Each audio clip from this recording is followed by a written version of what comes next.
What's your favorite place you've traveled to? Oh, that's a great question. I would probably say when I got to travel to Malaysia, my best friend growing up in England works in Hong Kong. And so they had a destination wedding. And so we did it in Malaysia. And this is not intended to be part of the story, but I missed my flight. So I ended up having to take a flight 12 hours behind my wife's flight. And I got to Kuala Lumpur, which is the capital of Malaysia. And I had to rent a car and drive this car in Malaysia all the way to the end of the island, which was quite an experience. But it was gorgeous, like literally like the sort of beach accommodation and cool water. It was great. I've also been to Malaysia, and it's one of the most beautiful countries ever. So Absolutely. Awesome. How would your friends describe you in one word? Weird. That's a good one. Definitely weird, yeah. Okay, so if you had to pick coffee or tea? Well, I'm going to surprise you. For a guy who grew up in England, I don't drink tea really that much, and I definitely don't drink coffee, but I do LaCroix. You want to get one? Yes, sure. Come on, let's go. Okay, I have another question. Sure. Texting or calling? Texting. I hate phones. I definitely agree with that one. Who was the last person that you FaceTimed? I think it was my friend Sherry, not my wife Sherry, but I have a really good friend named Sherry, and I actually FaceTimed her in the car. She's like, "Why are you FaceTiming me?" She must be a special friend for you to get out your phone and FaceTime her. Well, I think I just hit the button and it just happened to be on the FaceTime thing, and that's what happened. Okay, that makes sense. You want one? No, I'm okay. Thank you so much, though. Great. All right. What's your favorite place to eat around campus? Favorite place to eat? Oh gosh, that's a good question. I like O's on 24th. They have a really good Mandarin chicken salad, which I love. So that's a good place to eat. Does sound really good. Yeah, Gabriel's, that's a pretty good place to eat as well. So the Great Carillon, all good places. What's your favorite song of all time? Favorite song of all time? Oh my gosh, I love music, so that's gonna be a hard one to answer. Let's go with Just of This Minute, In a Big Country by the band Big Country. Wow, okay, I've never heard that one. Oh, it's an 80s classic. You gotta listen to In a Big Country, Dreams Stay With You. Everything else. What advice would you give a student who isn't sure what they want to major in? I would say two things. The first thing I would say is that, you should choose something that you're interested in studying and you care about, right? I think the University of Texas is the kind of institution that it's going to ladder a lot less about your specific field of study than you actually excelling and being passionate and doing well in that particular field. So I know people who studied English and are in finance. I know people who study fine arts who work in the tech sector. So I would definitely say follow your bliss, follow your interests, and you will find opportunities. In fact, in curriculum enrollment and undergraduate studies, the Texas Career Engagement Office can help you find all kinds of cool opportunities, no matter what your major is going to be. That's great advice. Yeah. How would you describe UT students? UT students are curious, brilliant, and passionate, I would say.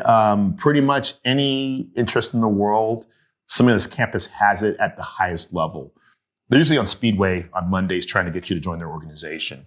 But I've always loved that with students. Like I get to go abroad with students once a year. I go to England with my students, and I'm studying education with them. But I have students from, dance and theater and African American studies and, computer science, and they come and they study education because they're passionate about how it intersects with their particular interests. So, yeah, I would say that the passion and the interest and just really being overachievers. I'll say thank you on behalf of all UT students. Yeah. What is a hot take of yours? Hot take of mine. Yeah, I would say that, that's a good question, a hot take. I have bad hot takes, and you want one of those, I guess. Let's go with, I think parking should be assigned based on your GPA. Oh, Wow, I'm not sure many students would agree with that one. I'm sure they wouldn't. It's a hot take. Definitely a hot take. What's on the background of your phone?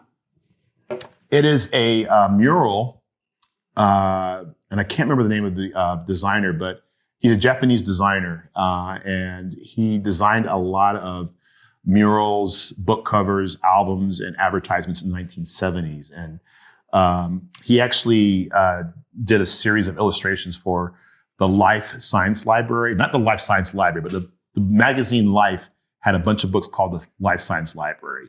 And they're really cool and colorful. So I can't remember what his name is now, but that's what I have. No, that's awesome. Have you ever failed a class? In college or in life period? In life and in college. Okay, so I failed my first swimming test, got an F on that. I failed 7th grade math, and I got a D- in physics here at UT. And look where you are now. Yeah, I mean, I actually think the funny thing is that the physics grade I got was probably a mercy D-. I didn't do well in that class at all.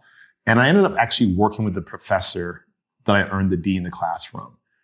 He's a pretty cool guy. And I just actually learned a lot in that class. I just didn't translate it into actual academic, credit.